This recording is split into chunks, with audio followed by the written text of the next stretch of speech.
Others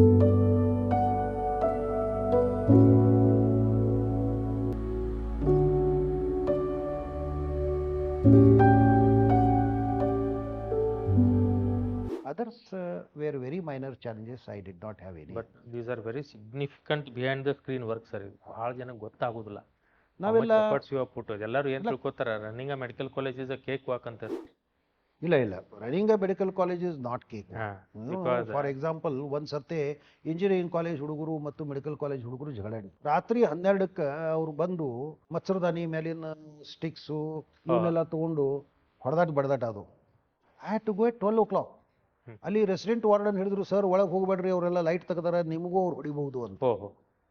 I was so confident of my students. ನಾ ಹೇಳಿದೆ ಅವರಿಗೆ, ಅವ್ರು ನನ್ನ students, I am quite confident of those students, they will not disturb me ಅಂತ. I went inside, I asked them, they showed their hand, ಅದು ಎಷ್ಟೆಷ್ಟದ ಅವ್ರಿಗೆ ಇದು ಆಗ್ಯದಂತ. Next day called the principal of engineering college. We discussed, we brought it to the notice of superintendent of police, we brought it to the notice of DC. All these things have happened, but we are at it to solve both the principals. But since this is a major, I am bringing it to your notice ಅಂತ ಪೊಲೀಸ್ಗೆ ಇವರಿಗೆ ತಿಳಿಸಿದ್ವಿ. But ಇಂಥ ಒಮ್ಮೊಮ್ಮೆ ಎಲ್ಲರ remote chances ಇವು ಬರ್ತಾವ, ಇವೆಲ್ಲ ಆಗ್ತಾವ. They are all minor challenges to my understanding. ಅವನ್ನೆಲ್ಲ ನಾವು ಡೇ ಟು ಡೇ ಸಾಲ್ವ್ ಮಾಡಿಬಿಡ್ತಿದ್ವಿ. Students were also very good. They use to understand. ಅವ್ರಿಗೆ ಮ್ಯಾಚುರಿಟಿ ಇತ್ತದು. They use to understand. Momentary emotional, ಆವಾಗಿನ ಮೂರ್ತಿಗೆ ಒಂದು ಸ್ವಲ್ಪ ಮಾತಾಡ್ತಾರೆ. They also realise. ಹಿಂಗಾಗಿ I was quite happy. During this tenure, how do you describe your leadership style? This question appears to be very difficult for me, because although in the beginning of our discussion I told that some of the leadership qualities were infused in me, I would call them as leadership quality, but I never consider myself as a leader. I am always a facilitator, and I have to give something out of my rich experiences to the person who is less experienced than me. I cannot be a leader ಅಂತ ನನಗೆ ಅನಿಸ್ತದೆ. ಅವಾಗ ಏನು, ಒಬ್ಬ junior ಈಗ join ಆದ faculty ಇದಾನೆ, ಅವನಿಗೆ ಕ್ಲಾಸ್ ಹೆಂಗೆ ತಗೋಬೇಕು ಅನ್ನೋದನ್ನು ಹೇಳಬೇಕಾದಂತಹ ಅನಿವಾರ್ಯತೆ ಇರಬಹುದು. ಅವನಿಗೆ ಯಾವುದೋ ಒಂದು ಟ್ಯೂಟೋರಿಯಲ್ ಒಳಗೆ ಒಂದು ಸ್ವಲ್ಪ ಏನೋ ಸ್ಟೂಡೆಂಟ್ಸು ಒಂದು ಸ್ವಲ್ಪ ಮಿಸ್ಬಿಹೇವ್ ಮಾಡಿದ್ರು, ಅವ್ರನ್ನ ಹೆಂಗೆ ಕಂಟ್ರೋಲ್ ಮಾಡಬೇಕಂತ ಹೇಳುವಂಥದ್ದು ಒಂದು ಅನಿವಾರ್ಯತೆ ಇರಬಹುದು. ಒಂದು ಟೆಸ್ಟ್ ತೊಗೊಂಡ ಮೇಲೆ ಇದನ್ನು ಕರೆಕ್ಷನ್ಸ್ ಮಾಡ್ತಿರ್ತಾರೆ ಅವರು. ಅವಾಗ ಕರೆಕ್ಷನ್ ಮಾಡಬೇಕಾದ್ರೆ ವ್ಯಾಲ್ಯೂಯೇಷನ್ ಹೆಂಗೆ ಮಾಡಬೇಕು, ಯಾವ ರೀತಿಯಿಂದ ಅಸೆಸ್ ಮಾಡಬೇಕು, ಇಂಥವನ್ನ ಹೇಳೋದಕ್ಕೆ ನಾನು ಲೀಡರ್ಶಿಪ್ ಅನ್ನೋದಿಲ್ಲ. ವಿ ಫೆಸಿಲಿಟೇಟ್ ಅವರಿಗೆ ನಾವು ಅನುವು ಮಾಡಿಕೊಡ್ತೀವಿ, ಹಿಂಗೆ ಮಾಡಬೇಕು ಅಂತ. And since I am born early, I have joined college early, therefore I was made the principal. ಅದು ಒಂದಾಯ್ತು sir. But still I remember ಎಷ್ಟೋ ಜನ junior staffs when they completed their MD pathology and they joined college ಅಲ್ಲ, when we were students, you have guided them so well. Like you said, teaching ಕ್ಲಾಸಿಗೆ ಬರುವಾಗ how to come prepared, how to give this histopathology reports, ಅದೆಲ್ಲ they use to tell in front of us. This whatever this thing is there, this is under the guidance of Dr. Jigjini sir, we are doing ಅಂತ ಹೇಳ್ತಿದ್ರು. So we still remember all your junior staff when you were serving as a HOD. You have guided them very well. And some of them, because of this support, they were able to step out and practice as a like outside. They were practicing as a very good this thing pathologist. Histopathology ಎಲ್ಲ report ಮಾಡ್ತಿದ್ರು ಅವರು. I owe this again to professor Narayana. ನಮ್ದೇನು ನಾವು first ಇದ್ರೊಳಗೆ discussion beginning ಒಳಗೆ ಹೇಳಿದೆ, professor S Narayana ಅವರು ಈ ಪ್ರೊಸೀಜರ್ ಇಟ್ಟಿದ್ರು. ಕ್ಲಾಸಿಗೆ ಬೇರೆಯವ್ರನ್ನ ಕಳಿಸೋಕ್ಕಿಂತ ಮೊದಲು ಇಂಥದೇ ಹೇಳಬೇಕು, ಇಷ್ಟೇ ಹೇಳಬೇಕು, ಇದೆಲ್ಲ ಲಿಮಿಟೇಷನ್ ಇರ್ತೈತೆ. Because what happens is, when a fresh MD person comes, ಅವನಿಗೆ MBBS ಕನ್ಸೆಪ್ಟು ಇದು ಇಷ್ಟೇ ಸಾಕಾಗ್ತದೆ ಇವರಿಗೆ.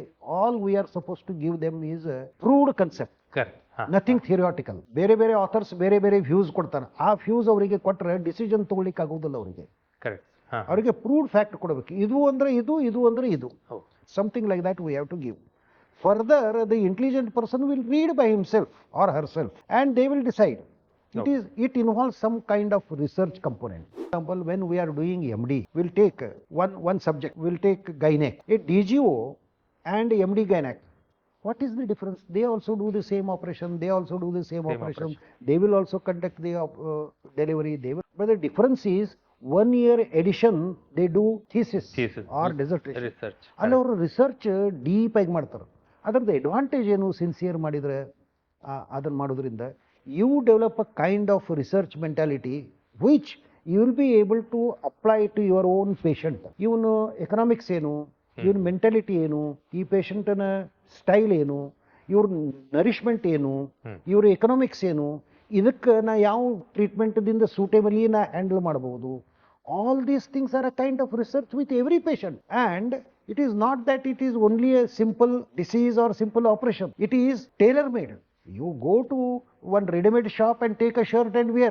It may fit, it may not fit. Cannot be perfect fitting. Correct. But if you go to a tailor and get your shirt done, it will be perfect and as per your desire. And that is the difference between the research oriented person and a common doctor. ಅಷ್ಟು difference ಆಗಿಬಿಡ್ತದೆ. ಅವರು ಹೆಚ್ಚು ಕಡಿಮೆ ಒಂದೇ ಥರದ treatment ಕೊಡ್ತಿರ್ತಾರೆ. ಅವರು ಇವರು they will see that all these aspects in ಮುಂದೆ ನಾವು ಪ್ರಿವೆಂಟ್ ಹೆಂಗೆ ಮಾಡಬೇಕು, ಆಲ್ ದೀಸ್ ಥಿಂಗ್ಸ್ ಅವ್ರ ಫ್ಯಾಮಿಲಿ ಮೆಂಬರ್ಸ್ ಒಳಗೆ ಏನದ ಅದೆಲ್ಲ ಮಾಡಬೇಕು, ಅದನ್ನೆಲ್ಲ ಮಾಡಬೇಕು. They are ideal situation. Sometimes you don't meet ideal situation. Next, coming to medical education reform, how has medical education evolved over the course when you started as a professor, when you became a principal, vice principal, over these periods, how has the medical education in the medical institution?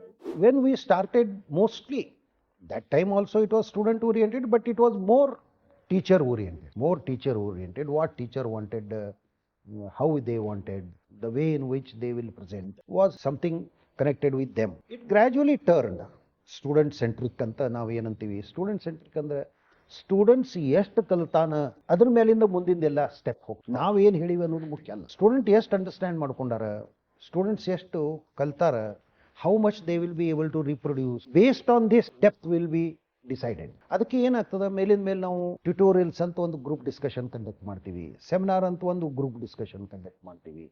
All small will be divided and they will be ಇಂಟ್ರಾಕ್ಟೆಡ್ with a particular teacher and they will be on rotation teachers. ಆಗ ಏನಾಗ್ತದೆ, by interacting we will be able to judge where the student is lacking, all these components will be able to handle.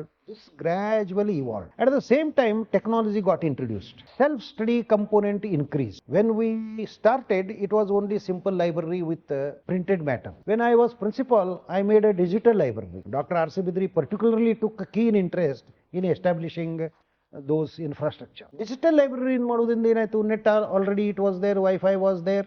So they started reaching the literature which is there on the international platform. Any author they can see. ಅವ್ರಿಗೆ ಯಾವ language suitable ಆಗ್ತದೆ. Say for example, one particular song which I like, you may not like. Correct. One particular dish which I like, you may not like. Something like that. One book which I like, that language, that presentation, that subject content has to be same. But that subject content, how they are describing, I may like, but you may not like. ಅವಾಗ ಏನಾಗ್ತದೆ, multiple authors, multiple books, multiple literature, multiple journals are easily. ಹಿಂಗಾಗಿ that teaching evolved in that way, technologically more advanced. At the same time, skill development also started getting introduced. Quince ಇವೇನು ಹೊಸ ಇವು ಬಂದು ಅದ್ರ ಮೇಲೆ artificial respiration ಮಾಡೋದಾಗಲಿ, venipuncture ಮಾಡೋದಾಗಲಿ, ಇವೆಲ್ಲ ಕಲೀಲಿಕ್ಕೆ ಈಸಿ ಆಗ್ತದೆ. ಹಾಲ್ ಒಳಗೆ ಸೋದಕ್ಕೆ although they use to do actually dissection, but ಆ ಒಳಗಿನ ಲೇಯರ್ ಹೆಂಗಿರ್ತದೆ ಅದೆಲ್ಲ 3D ಇಮೇಜಸ್ ಎಲ್ಲ ಸಿಗ್ತಿದ್ದು. ವೆನ್ ನಾ ಅಗದಿ ಈಸಿ ಹೇಳ್ತೀನಿ, I told in the beginning that RBC ಆ SSLC ಪಾಸದ ಹುಡುಗರಿಗೆ ಹೇಳಬೇಕು ಅಂತಂದ್ರೆ ಏನು ಹೇಳಬೇಕು, ಡಂಬೆಲ್ ಶೇಪ್ ಅಂತ ಹೇಳಿದ್ರೆ ಮ್ಯಾಲ್ ಗುಂಡದ ಕೆಳಗ್ ಗುಂಡದ ನಡವರ್ಕೇನೋ ಲಿಂಕ್ ಅದ ಅಂತ ಹೇಳ್ತಾರೆ ಅವರು. ಅವರಿಗೆ 3D ಕನ್ಸೆಪ್ಟ್ ಬರುವುದೇ ಇಲ್ಲ, ಬಿಕಾಸ್ ಆವಾಗ ಎಲೆಕ್ಟ್ರಾನ್ ಮೈಕ್ರೋಸ್ಕೋಪಿಕ್ ಪಿಕ್ಚರ್ಸ್ ಅವರಿಗೆ ಅವೈಲೇಬಲ್ ಇರಲಿಲ್ಲ. So I had to tell them that an RBC looks like a balusha. Immediately they understood what biconcave disc. Biconcave disc they never understand. ನೀ ಹಿಂಗ್ ಕೈ ಮಾಡ್ರಿ ಏನ್ ಮಾಡಿದ್ರು ಅವ್ರಿಗೆ ಅಂಡರ್ಸ್ಟ್ಯಾಂಡ್ ಬರಂಗಿಲ್ಲ. This concept was easy over a period of my teaching evaluation. ಅದರ ಅದೇನು ಡೆವಲಪ್ ಆಯ್ತು, these technologies, 3D images, computerization, ಇದರಿಂದ live seeing, heart beat, heart ಹೆಂಗಿರ್ತದೆ, ನಾವೇನು ಅದನ್ನು ತೋರಿಸ್ತೀವಿ ಹಂಗೆ ಬದಾಮ್ದು ಹಂಗೆ ಇರಂಗಿಲ್ಲ. ಅದು ಒಂದ್ರ ಮೇಲೆ ಒಂದು ಓವರ್ಲ್ಯಾಪ್ ಇರ್ತದೆ, ಅದಕ್ಕೆ ಹಿಂಗೆ ವೆಸಲ್ಸ್ ಇರ್ತವೆ, ಹಿಂಗೆ ಪಲ್ಸೇಷನ್ ಮೂವ್ಮೆಂಟ್ ಇರ್ತದೆ. All these things was easy for them to understand. So necessity of teachers gradually started getting less and less. Wow. And necessity of self learning started gradually increasing. At the same time ನಮಗೆ valuation ಮಾಡ್ತಿದ್ವಿ ನಾವು paper. ಈಗ say for example, you will understand. Write a short note on myocardial infarction. What you expect him to write? You want etiology of myocardial infarction, or you want pathogenesis of myocardial infarction, or you want pathology of myocardial infarction, or clinical components of that, complication of that, sequelae of that, treatment of that. What you want him to address in that? ಈ component ಬಗ್ಗೆ ನಮಗೆ thinking ಇರಲಿಲ್ಲ. ಸುಮ್ಮನೆ ಒಂದು question ಕೇಳ್ಬಿಡೋದು. ಯಾವಾಗ ನಾವೆಲ್ಲ ಇದನ್ನು ಕಲಿತೀವಿ, medical education we specialised, we started understanding what is MCQ, what is extraction, ಏನು ಅದರದ್ದು ಕಂಪೋನೆಂಟು, ಸ್ಟೆಮ್ ಅಂದ್ರೆ ಏನು, ಅದಕ್ಕೆ ಯಾಕೆ ಕೊಡ್ತಾರೆ, ಮುಂದೆ 4 ಎದಕ್ಕೂ ಕೊಡ್ತಾರೆ, ಮಲ್ಟಿಪಲ್ ಚಾಯ್ಸ್ ಅಂತ ಯಾಕೆ ಅಂತಾರೆ, ಅದಕ್ಕೆ ಎಸ್ ಆ್ಯಂಡ್ ನೋ ಅಂತ ನಾವೇನು ಆನ್ಸರ್ ಬರಿತೀವಿ, ಟ್ರೂ ಆ್ಯಂಡ್ ಫಾಲ್ಸ್, ಯಾವ ಕ್ವಶನ್ ಟ್ರೂ ಆ್ಯಂಡ್ ಫಾಲ್ಸ್ ಕೊಡಬೇಕು, ಯಾವ ಕ್ವಶನ್ ಫುಲ್ ಕ್ವಶನ್ ಕೊಡಬೇಕು, ಯಾವ ಕ್ವಶನ್ ಶಾರ್ಟ್ ಕ್ವಶನ್ ಕೊಡಬೇಕು. ಬರೀ 3 ಕ್ವಶನ್ ಫುಲ್ ಕ್ವಶನ್ ಕೊಟ್ಟರೆ ಒಂದು ಯಾವುದೋ ಕಾರಣದಿಂದ ಅವನಿಗೆ ಆವಾಗ ರಿಕಾಲ್ ಆಗಲಿಲ್ಲ. Not that the person has not red, should he fail R should she fail? ಈ ಕಂಪೋನೆಂಟ್ ನಾವು ಏನು ಡಿಸ್ಕಸ್ ಮಾಡ್ಲಿಕ್ಕೆ ಶುರು ಮಾಡಿದ್ವಿ, ಅವಾಗ ಈ ಪ್ರಶ್ನೆ ಬಂತು. When I attended first workshop on medical education, the first question asked to me was, what right you have to be a teacher when you have been qualified to undertake reporting in histopathology, hematology and clinical pathology? The same thing is true with surgeon. You are qualified to operate. What right you have to teach? A small child can complete teaching with a teacher who is specifically qualified. If a high school teacher with B.Ed takes a class, it is necessary, then why not you qualify yourself as a medical teacher? The first lecture ee question dindane start up. So I understood that it is a different profession. A medical doctor to become a professor needs something more, and a medical teacher teaching is a different. These were the various things that changed from 82 onward when I got first exposure towards teaching. These things ಬಹಳ ಜನಕ್ಕೆ ಗೊತ್ತೂ ಇರೋದಿಲ್ಲ. ಇದು ನೋಡಿ sir, ಎಷ್ಟು so deep and it is very difficult. All these are difficult things. ತುಂಬ ಜನಕ್ಕೆ ಇದು use ಆಗ್ತದೆ ಅನ್ಕೋತೀನಿ ಸರ್ ನಾನು. Sir, next coming to the faculty and institution growth of BLD, how did you encourage your faculty, whether it is your department or some other part? ಅವರಿಗೆ first exposure ರಿಸರ್ಚ್ಗೆ, because they have to qualify as a post graduate. ಅಲ್ಲಿ ಅವರಿಗೆ component ಬಂದೇ ಬಿಟ್ಟಿರ್ತದೆ. ಇನ್ನು ಅವರೊಂದು ಸ್ವಲ್ಪ mechanically, ನಾನಾದರೂ ಮೆಕ್ಯಾನಿಕಲಿನೇ ಮಾಡಿರ್ತೀನಿ, ಎಲ್ಲರಾದರೂ ಮೆಕ್ಯಾನಿಕಲಿ ಮಾಡಿರ್ತಾರೆ. ಯಾಕಂದ್ರೆ ವರ್ಕ್ ಲೋಡು ಮತ್ತು ಅಭ್ಯಾಸದ ಲೋಡು ಭಾಳ ಇರ್ತದೆ, ರಿಸರ್ಚ್ಗೆ ಅದು ಕಮ್ಮಿ ಇರ್ತದೆ. Then we had to orient them on research methodology. ಅದಕ್ಕೆ ನಾನು I was student of doctor S J Nagalith Math, who was known pathologist and research scholar in pathology. ಅವರು ಆಥರು ಅದಾರ, ರಿಸರ್ಚ್ ಸ್ಕಾಲರು ಅದಾರ. ಬಟ್ ಅವರು ನಮಗೆ ಮೇಲೆ ರಿಸರ್ಚ್ಗೆ ಜರ್ನಲ್ ಕ್ಲಬ್ ಅಂತ ಹೇಳಿ ಒಂದು ಕ್ಲಬ್ ಇರ್ತಿತ್ತು. ಅದರೊಳಗೆ ಜರ್ನಲ್ ಆರ್ಟಿಕಲ್ಸ್ ಮಾಡಬೇಕಾಗ್ತಿತ್ತು. ಆ ರಿಸರ್ಚ್ನೆಲ್ಲ ಅವರು ಡಿಸ್ಕಸ್ ಮಾಡ್ತಿದ್ರು. So in my department, although there was no post graduation, I started journal club. ಇನ್ನೊಂದು ಇರ್ತದೆ, ಹಿಸ್ಟೋಪಥಾಲಜಿ ಸ್ಲೈಡ್ಸ್ ನೋಡಿದ ಮೇಲೆ ಅದನ್ನ ನಾವು ರಿಪೋರ್ಟ್ ಮಾಡ್ತೀವಿ. But what others say on the same slide, ಅದಕ್ಕೆ ಸ್ಲೈಡ್ ಸೆಮಿನಾರ್ ಅಂತ ಕೆಲವರು ಅಂತಾರೆ, ಸ್ಲೈಡ್ ರಿವ್ಯೂ ಅಂತ ಕೆಲವರು ಅಂತಾರೆ. ನಾವು ಸ್ಲೈಡ್ ರಿವ್ಯೂ ಒಂದು ಕ್ಲಬ್ ಅಂತ ಮಾಡಿದ್ವಿ. ಅಂದ್ರೆ ನಾವು ಏನು ರಿಪೋರ್ಟ್ ಮಾಡಿರ್ತೀವಿ ಅದರೊಳಗಿನ ಲಿಟಲ್ ಕಾಂಪ್ಲಿಕೇಟೆಡ್ ಎಲ್ಲರೂ ನೋಡಬೇಕು, ನಾವು ಅದ್ರಾಗ ಡಿಸ್ಕಸ್ ಮಾಡಬೇಕು. Why did I say tuberculosis, why it is not sarcoidosis? ಇನ್ನೊಬ್ರು ಅದನ್ನ ಸಾರ್ಕಾಯ್ಡೋಸಿಸ್ ಅಂತಾರೆ, ಅದನ್ನು ಗ್ರ್ಯಾನ್ಯುಲೋಮಾ ಇರ್ತದೆ. ಅವಾಗ ನಾವು ಚರ್ಚೆ ಮಾಡ್ತೀವಿ. They will agree, they will not agree, something like that. It will go. It will finally benefit the patient. ಪೇಷಂಟ್ಗೆ ಆಗ್ತದೋದು, ದಟ್ ಈಸ್ ಸೆಕೆಂಡ್ರಿ. ಆರ್ಗ್ಯೂಯಿಂಗ್ ಒಳಗೆ ನಾವು ಲಿಟ್ರೇಚರ್ ರಿವ್ಯೂ ಏನು ಮಾಡಿ ಬರ್ತೀವಿ ನಾವು ಮೊದಲ, ಅದಕ್ಕಿಂತ ಮೊದಲ ಇದೆಲ್ಲ literature review is one of the important step of research methodology. We start thinking in that direction. And when we are discussion, what you are proposing is also an important senior most means I summarize it. Correct. It is a conclusion. All those are same steps. When we start discussion, hypothesis ಏನು, ಅವನ hypothesis ಏನು, it is not tuberculosis. ನನ್ನ hypothesis ಏನು, it is tuberculosis. So I have to disprove it or prove it. He has to disprove it or disprove it. Hypothesis is the first step of research. So likewise, research ಹೆಂಗೆ ಎವಲ್ಯೂಟ್ ಆಕೂತ್ ಹೋಗ್ತದೆ, ಆ ಎಲ್ಲಾ ಕಂಪೋನೆಂಟನ್ನು ನಾವು ಇನ್ನೂ post graduation ಶುರು ಮಾಡೋಕ್ಕಿಂತ ಮೊದಲೇ ಅಲ್ಲಿ ನಾವು ಮಾಡಿದ್ವಿ. ಈ ಮುಖಾಂತರ ನಮ್ಮಲ್ಲಿ ಎಷ್ಟು ಟೀಚರ್ಸ್ ಇದ್ರು ಅವರಿಗೆಲ್ಲ ಒಂದು component of research and academic taste ಬಂದ್ಬಿಟ್ಟು. ಪ್ಲಸ್ ಈ ಮೆಡಿಕಲ್ ಎಜುಕೇಶನ್ ವರ್ಕ್ಶಾಪ್ಸ್ ಏನ ಅಟೆಂಡ್ ಆಗಿ ಬರ್ತಿದ್ದೆ, ಅವತ್ರದೆಲ್ಲ ಅವ್ರಿಗೆ ಓದ್ಲಿಕ್ಕೂ ಕೊಡ್ತಿದ್ದೆ, ಲಿಟ್ರೇಚರ್ ಅವ್ರು ಏನು ಕೊಟ್ಟಾರ, ಮತ್ತು ಅದನ್ನು ನಾವು ಚರ್ಚಾನೂ ಮಾಡ್ತಿದ್ವಿ. ಒಂದು ವಿಶೇಷ ನನಗೆ ಬೆನಿಫಿಟ್ ಕೊಟ್ಟದಂದ್ರೆ, whenever I did such things which were out of the box thinking, Yeah. ಅವರಿಗೆ ಐ ಯೂಸ್ ಟು ಹ್ಯಾವ್ ವಾಸೂನ್ ಪುರಿ ಭಾಜಿ ತರಿಸಿದೆ, ಸಮಥಿಂಗ್ ಲೈಕ್ ದಟ್. ಹಾ ಹಾ so a kind of Mood. Formal meeting ಹೋಗಿ ಇನ್ಫಾರ್ಮಲ್ ಮೀಟಿಂಗ್ ಆಗ್ತದೆ. They use to feel homely, ಹಾ ಹಾ they use to come with open mind. Okay okay ಈ ಬಗ್ಗೆ ಚರ್ಚೆ ಮಾಡಿದ್ರೆ ಈಗೂ ನನ್ನ ಜೂನಿಯರ್ ಟೀಚರ್ಸ್ ಭಾಳ ಹೇಳ್ತಾರೆ, ಸರ್ ನೀವು ಅದೆಲ್ಲ ಮಾಡ್ತಿದ್ರಿ, ಈಗ ನಮ್ಗೆ ಅದು ಆಗಂಗಲ್ಲ ಅಂತ. Sometimes we used to go out, ಅಲ್ಲಿ ಚರ್ಚೆ ಮಾಡ್ತಿದ್ವಿ. ಅಲ್ಲೊಂದು ಇದು ಇತ್ತಲ್ಲ, ಫ್ರೂಟ್ ಜ್ಯೂಸದ್ದು ಹಾ ಇತ್ತು ಸರ್ ಸ್ಟಾಲ್ ಅಂಗಡಿ, ಅಲ್ಲಿ ಹೋಗಿ ಕೂತ್ ಚರ್ಚೆ ಮಾಡ್ತಿದ್ವಿ. ಹೌದು. ಚರ್ಚಾ ಅಕಾಡೆಮಿಕೇ ಮಾಡೋದು, ಮಾಡು ಹಾ ಬಟ್ ಇದನ್ನ ಮಾಡೋದು. ಅಲ್ಟಿಮೇಟ್ಲಿ ಏನಾಯ್ತು, I might have spend some 10 rupees for that. That gave me a lot of experience handle as a principal and as a vice chancellor. ಆಮೇಲೆ probably those values unknowingly you have installed in all of your juniors. ಅದು ನನಗೆ ಹೆಂಗ ನಮ್ಮ ತಂದೆ ತಾಯಿಯಿಂದ, ನಮ್ಮ teachers ಇಂದ, ಹೌದು sir. ನನ್ನ ತಂಗಿಯರು, ಹೆಂಡತಿಯಿಂದ ಏನು ನಮಗೆ ಯಾವ ಕ್ವಾಲಿಟೀಸ್ ಬರ್ತಾವ, ನಮ್ಮ ಮಿತ್ರರಿಂದ, ನಮ್ಮ ಪರಿಸರದಿಂದ, ಇವಾಗ ನಾನು ಒಂದು ಕಂಪೋನೆಂಟ್ ಆಗಿರಬಹುದು. That is but natural. But it's a great initiative sir, because ಈಗ ಪೋಸ್ಟ್ ಗ್ರಾಜುಯೇಷನ್ ಸ್ಟೂಡೆಂಟ್ಸ್ ಬಂದ ನಂತರ ಮಾಡೋಣ ಬಿಡಪ್ಪ ಅಂತ ಬಿಡುವಂತ ಕಾಲದಲ್ಲಿ without having a post graduate student you initiated all these things ಅಂದ್ರೆ it's really great initiative. And probably this has instilled in all your subordinate teachers, our junior staff ಅಲ್ಲಿ, that has given them a upper hand. That's why Department of Pathology, those people, they still remember your time period of being an HOD. Elkar sir idru particularly, you have helped him a lot, I know personally. Just he had completed his this thing and he joined VLD. Both academically also and this thing personally also, he has evolved very significantly during those periods. He was like my younger brother, Sir. But still, very cooperative. you are being in that position and helping juniors is really a great thing. Sir. ಎಲ್ಲರೂ ಹಂಗೆ. You have shaped his ಈಗ getting academically a medical degree and then joining a medical college, it doesn't end there. They are getting a taste of this thing, pathology, in which they have completed, and shining in that field, they require some push, guidance. So all those things sir has got it from you. Personally, I have seen that. Next sir, any milestones do you remember the college achieved and leadership those days? Under my leadership, because everybody has to contribute to that. But as I told, since Guidance. I was born earlier and I was senior, therefore I was at a helm of affairs. Okay. Because it is not a election basis.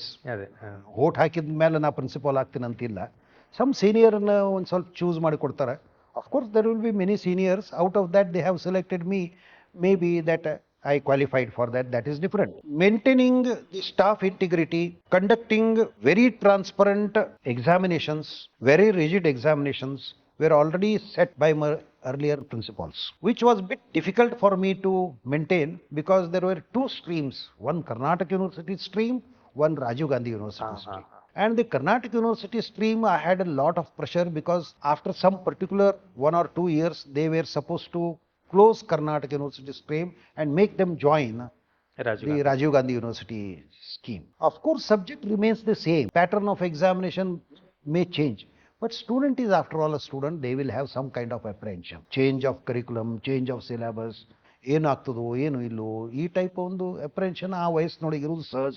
That was a major challenge for me to take both the streams together and see that they get enough confidence to face the examinations etcetera. That was one challenge. ಎರಡನೇದು, there was a significant chunk of repeaters and they had already lost. Some people came just because their parents forced. Okay. Some people came, lost their interest after seeing dead bodies. Oh. Some people came, they were not able to get out of the first MBBS or second MBBS, repeatedly failing, lost the interest. They felt that they will not be able to. Counseling them was most important. Okay. Out of this, some people also had bad habits of Okay. taking alcohol, etc. Oh. So all these things handling was very difficult. They come from a very far distance. Parents will not be looking at them. I have to be their parents here. Right. There will be a lot of personal problems also for them. All these things, addressing them was a challenge for me, which me and my few colleagues, we took it personally. Dr. Veer Baswant Reddy, Dr. Arvind Patil, Dr. Ambekar, all these people day in and day out helped me. Gathering, conducting Ganesh Chaturthi, all these things were essential, I felt, because they will give a kind of personality which my teachers gave me. Conducting a Ganesh Chaturthi in a medical college was a little odd for many people. Correct. But I said it is not ritual or a festival of a religion. It's a social function. Social. With this, they will have some kind of entertainment, they will have some kind of these things, some kind of leadership qualities to arrange all those things. When I did that, it was very comfortable. But immersion has to be done in Taj body, and any person enters Taj body, if something happens to him, it was a great responsibility. My teachers, they were professors. Arvind Patil was professor, Ambekar was professor, Uh-huh. all Kadlimatti was professor. All these people personally went with that procession, stood there in saw that nothing adverse happens, and then they reported me, sir, everything has gone, all the students have left here, there is no medical student on this venue, shall I go home? To this extent, my teachers, my college teachers were responsibility ಅಂದ್ರೆ ಎಲ್ಲಿ ತನ ತಗೊಂಡಿದ್ರು ಅವರು. ಇದು this is very rare quality of a teacher in a medical college. How did they own this? Students were also of that kind, affectionate. Teachers were also of that kind those days. One important component I'll tell, when I remember at now, there was one student, I'll not name him. He's quite famous as a fighter, ಜಗಳಗಂಟ, teachers ಜೋಡಿ ಜಗಳ ತೆಗಿತಿದ್ದ, ಹುಡುಗರು ಜೋಡಿ ಜಗಳ ತೆಗಿತಿದ್ದ, ಮಾತಿಗೆ ಹೊಡೆಯುದು ಬಡಿಯುದು, ಸಮಥಿಂಗ್ ಆಫ್ ದಟ್ ಸಾರ್ಟ್. ಒಂದ್ ಸರ್ತಿ ಒಂದು major incidence happened with a particular teacher. Okay. ಆ ಟೀಚರ್ ಹೇಳ್ದ, you either rusticate him or you accept my resignation. And I cannot do both. Otherwise, he was a good person. So one day I called him to my chamber. ಅವನಿಗೆ ಮೊದಲು ರಗಡಿ ಸರ್ತಿ counselling ಮಾಡಿದ್ವಿ ನಾವು. One day I called him to my chamber after the college hours. ಇದರೊಳಗೆ ಯಾರು ಇರಲಿಲ್ಲ. You come and meet me at this time ಅಂತ. So probably I think it was lunch hour or so, not late evening, because that's not a correct time also. ಅವನಿಗೆ ಮೋತಿ ಒಳಗೆ ಹಿಂಗೆ ಗಲ್ಲ ಹಿಡದೆ ನಾ, like this, and asked him, look at my eyes.